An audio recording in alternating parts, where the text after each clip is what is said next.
opened fire, and again, there were shots on the building, but no one was hit inside, and and she wasn't hit as well. Okay.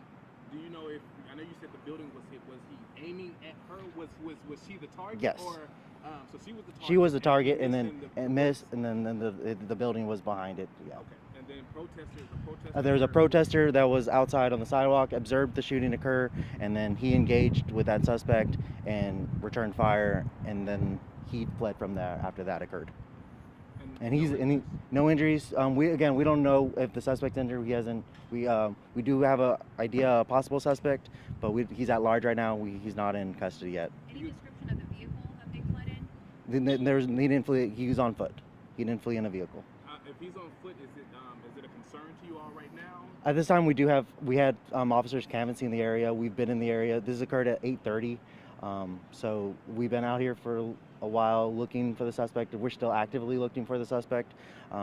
He hasn't returned. He hasn't went into a hospital or anything like that. So we don't know if he was hit during that exchange of gunfire, but that's still looking into and being investigated.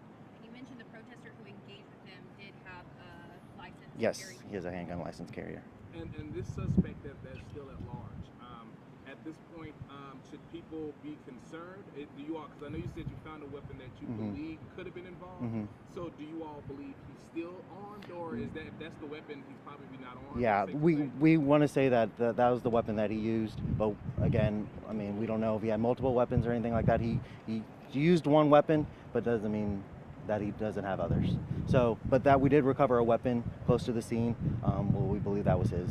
Should people in this area stay indoors until he's stopped? I would say if people see anything suspicious, if you live in this area, if you see anything suspicious, please contact police and let us know what you see, and so we can come out here and investigate it. What about the victim? I'm sure this was a scary situation for her. Is she doing okay? Does she need to be transported to the hospital just to make sure she's okay? So she's been transported to headquarters. She was okay. She was no injuries again to her. Again, shucking up, but there's no injuries to her. And she was headed to the abortion clinic? That's what we believe. We're not 100% sure. What about the clinic itself? Is it going to be open? Is it closed right now? What do we know about that? I can't answer that. Right now it's going to be closed for investigation. We do have our CSI out here collecting evidence, things like that.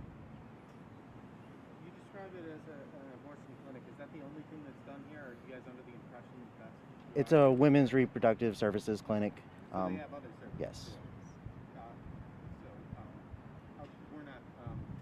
I'm assuming you guys aren't sure the reason they were here. If that was Yeah. Again, that's still going to be under investigation. The person who fired. One more question, guys. The person who fired. Do they have any legal liability to be concerned about the other person who engaged? If they were, I mean, at that time it's still under investigation, but I mean, it seems like he was in self-defense for that person being shot at.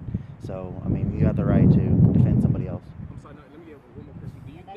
Do you think essentially that person who the protester who was armed, did he potentially save this young lady's life, being that he was able to engage and maybe scared the person? Absolutely. I think he did what, I mean, he did something a reasonable person would do, and he saw something engage in a shooting, so he went and stepped in and intervened, and it stopped that shooting from occurring. Thank you, guys.